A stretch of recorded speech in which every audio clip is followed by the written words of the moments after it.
Hello dear students, welcome again. विद्यार्थी मित्रांनो, तुमचं पुन्हा स्वागत आहे. I am Yogita Patil from PSGP Mandal's junior college, Shahada.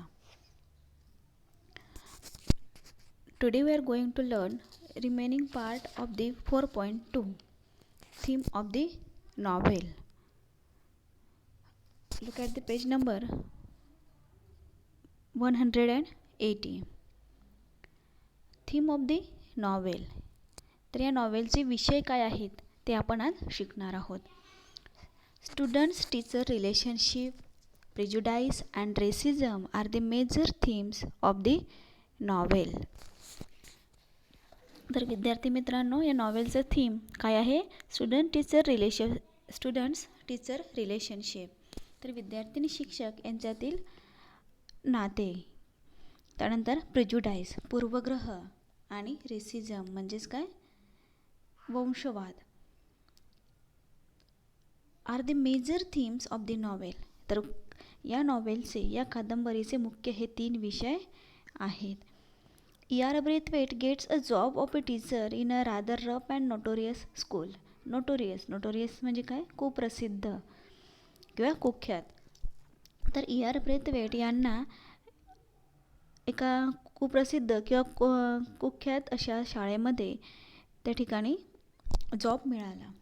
He finds that the students belong to a background that is not suitable for learning and their overall development and progress. आणि त्यांचं असं लक्षात आलं की the students belong to a background that is not suitable for learning and their overall development and progress. Development विकास, progress प्रगती. तर तिथं त्यांना आढळून आलं की हे जे काही स्टुडंट्स आहेत, विद्यार्थी आहेत, ते अशा बॅकग्राऊंडमधून आलेले आहेत की ते त्या ठिकाणी त्यांचं ते बॅकग्राऊंड शिक्षणासाठी सुटेबल नाही किंवा योग्य नाही, किंवा त्यांचा ओव्हरऑल डेव्हलपमेंट विकास किंवा प्रोग्रेससाठी ते योग्य नाही. He notices that the students are in no mood to change their attitude and behaviour.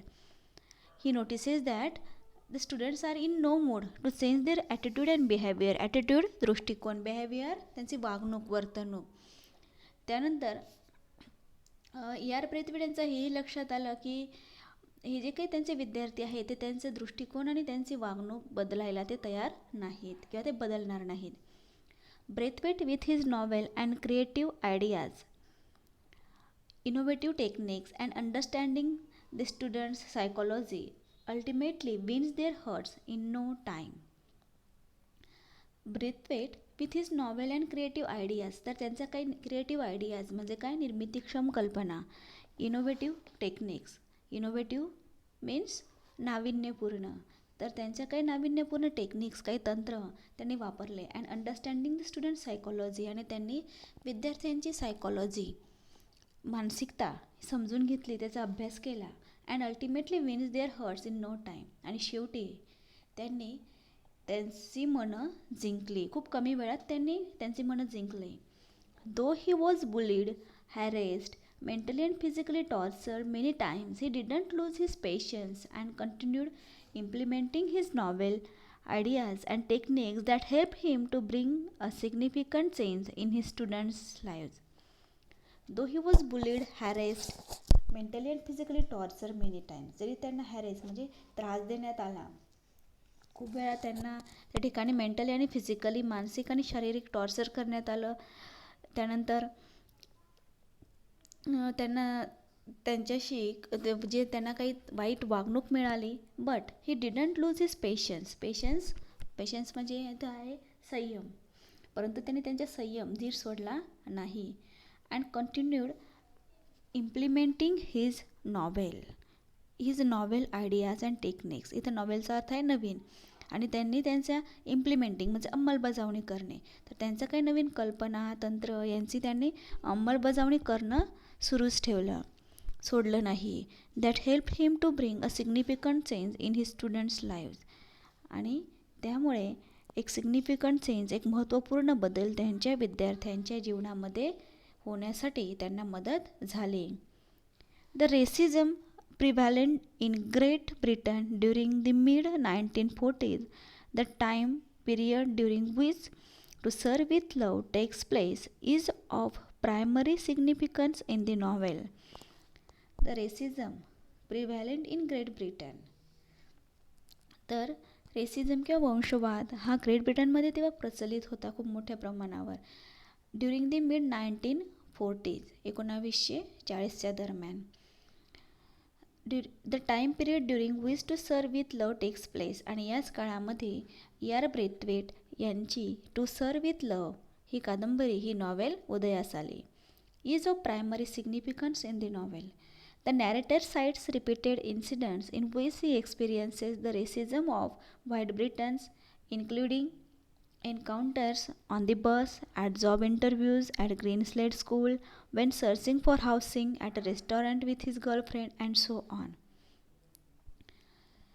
The narrator cites repeated incidents in which he experiences the racism of white Britons.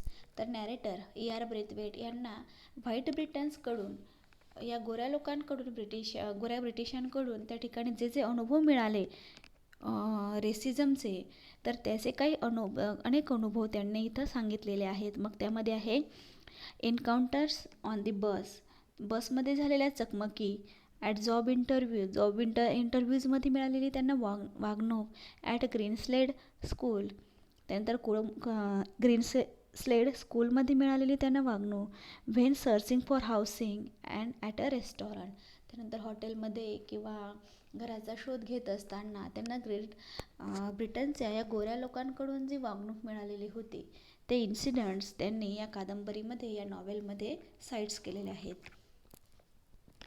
At the outset, Braithwaite is struck by the unexpectedness of such prejudice. सुरुवातीलाच Braithwaite is struck by the unexpectedness of such prejudice. तर हा जो काही प्रिज्युडाईस किंवा पूर्वग्रह आहे त्याचाच अनपेक्षितपणे त्यांना अनुभव सुरुवातीलाच आला. He was brought up in British Guiana and he viewed himself as a British citizen, not as a black British citizen in a British colony. When he served Great Britain in the Royal Air Force, that gave him respect and esteem in the society. The day he left the job, he finds himself to be an outsider. When he served Great Britain in the Royal Air Force, जेव्हा ते great ब्रिटनमधील royal एअरफोर्समध्ये काम करत होते तेव्हा त्यांना that give him respect and esteem, respect आदर esteem बहुमान. तर अशा प्रकारे रॉयल एअरफोर्समध्ये काम करत असताना त्यांना खूप आदर मान सन्मान मिळाला, बहुमान मिळाला समाजामध्ये. The day he left the job he finds himself to be an outsider. परंतु ज्या दिवशी त्यांनी रॉयल एअरफोर्समधला त्यांची ती सर्व्हिस जॉब सोडली त्या दिवशी त्यांना स्वतःला आपण बाहेरील असल्याचं जाणीव झाले. Braithwaite's extensive experience and education was of no use in job interviews wherever he is inform that the job has already been filled or he is over qualified for it. Braithwaite's extensive experience and education. तर Braithwaite यांचं लेखकांचं जे काही experience किंवा खूप मोठा अनुभव होता, विस्तृत अनुभव होता आणि त्यांचं जे शिक्षण होतं ते या जॉब इंटरव्ह्यूजमध्ये नोकरीच्या मुलाखतींमध्ये कुठंही कामात आलं नाही. कारण where he is inform that the job has already been filled or he is over qualified for it. तर प्रत्येक ठिकाणी त्यांना सांगण्यात यायचं की ही जी काही जागा आहे ती आधीच भरली गेली आहे किंवा ते ओव्हर क्वालिफाईड आहेत, म्हणजे त्यांचं शिक्षण जास्त आहे.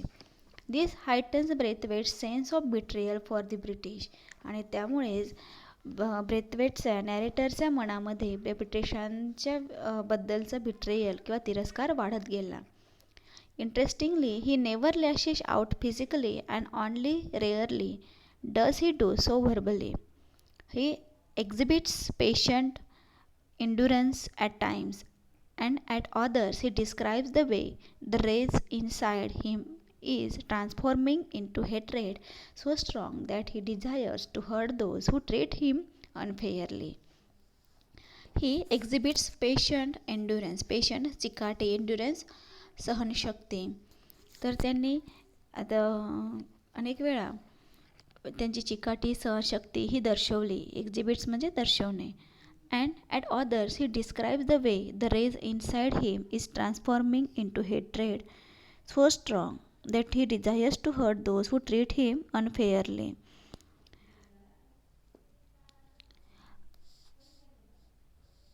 He describes the way to rage. Rage म्हणजे संताप, राग. तर त्यांनी त्या ठिकाणी त्यांचा जो काही हेट्रेड होता, म्हणजे जो तिरस्कार होता या लोकांबद्दलचा, तो